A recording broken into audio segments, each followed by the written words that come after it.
আমার কাছে হাজার হাজার যুবকরা ফোন দিয়ে কান্নাকাটি করে। যে কোনো স্টেজের মানুষ গোপন গুণে লিপ্ত হইতে পারে, যে কোনো স্টেজের। অনেকে আছে বৃদ্ধ বয়সে গোপন গুণে লিপ্ত থাকে, তার জন্য করুণ পরিণতি। রাত হইলে তো আপনাদের মাথা খারাপ হয়ে যায়। বৃহৎ যুদ্ধ, যে কোনো সামরিক যুদ্ধ থেকে ভয়াবহ যুদ্ধ হচ্ছে এই পর্নোগ্রাফি, অশ্লীলতা থেকে নিজেকে দূরে রাখা। আজকে অসহায়, কোথায় যাবে কোনো দিশা খুঁজে পাচ্ছে না। কে আমাকে এখান থেকে উদ্ধার করবে?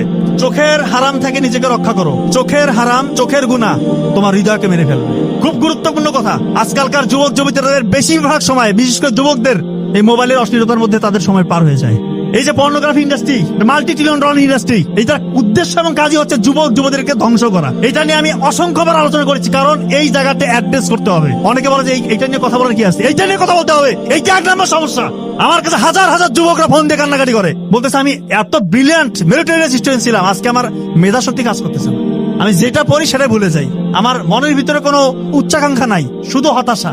মনে হয় আমি একা দুনিয়াতে কেন বেঁচে আছি। অনেকে মনে হয় যে আমি সুইসাইড করি না কেন, কারণ তার এই যে অশ্লীলতা শয়তান তার ভিতরে ঢুকাই দিস।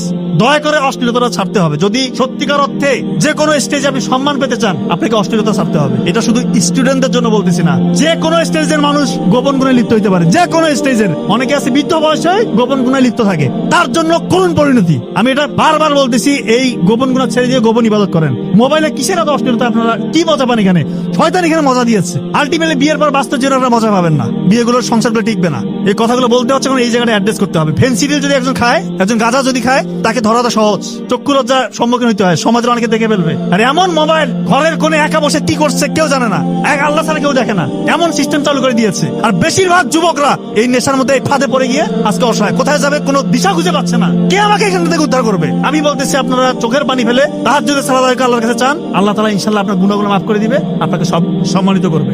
মানুষ ফেরেশতা না, এই জিনিসটা মনে রাখবেন। কেউ ফেরেশতা না, মানুষ ভুল করতে পারে, কিন্তু আপনি ভুল থেকে যদি উঠে দাঁড়াইতে না পারেন, তাহলে তো ভাই হইলো না। আপনি উঠে দাঁড়ান, আল্লাহকে বলেন, আল্লাহ আমি অসহায়, আমি পারছি না, আপনি আমাকে সাহায্য করেন, শয়তানের এই ফাঁদ থেকে আমাকে রক্ষা করেন। আল্লাহ তাআলা আপনাকে রক্ষা করবেন ইনশাআল্লাহ। আপনার সম্মান বহু করে বাড়িয়ে দিবে। এটা একটা বৃহৎ যুদ্ধ, যে কোনো সামরিক যুদ্ধ থেকে ভয়াবহ যুদ্ধ হচ্ছে এই পর্নোগ্রাফি, অশ্লীলতা থেকে নিজেকে দূরে রাখা। যে কোনো খারাপ কাজ থেকে ছুটে আসা যতটা সহজ, এই অশ্লীলতায় যারা নিমজ্জিত, যারা অ্যাডিক্টেড, এইখান থেকে বের হওয়া সব থেকে কঠিন। এই জন্য এটাতে অনেক বেশি ফোকাস করতে হবে। আল্লাহর সাহায্য ছাড়া আপনি কোনোভাবে বের হতে পারবেন না, কারণ আপনার অপোনেন্ট সরাসরি ইবলিস শয়তান। ইবলিস শয়তান কি যেই সে শক্তিশালী নাকি? ওই এক সাথে পারতেছে না। আর ইবলিস শয়তান হচ্ছে তাদের আব্বার আব্বা, এত শক্তিধর, তো তার সাথে পারবেন এমনি। রাত হইলে তো আপনাদের মাথা খারাপ হয়ে যায়। এই জন্য বলতেছি এটা ছাড়েন, আল্লাহ তাআলা সম্মান বাড়াই দিবেন ইনশাআল্লাহ।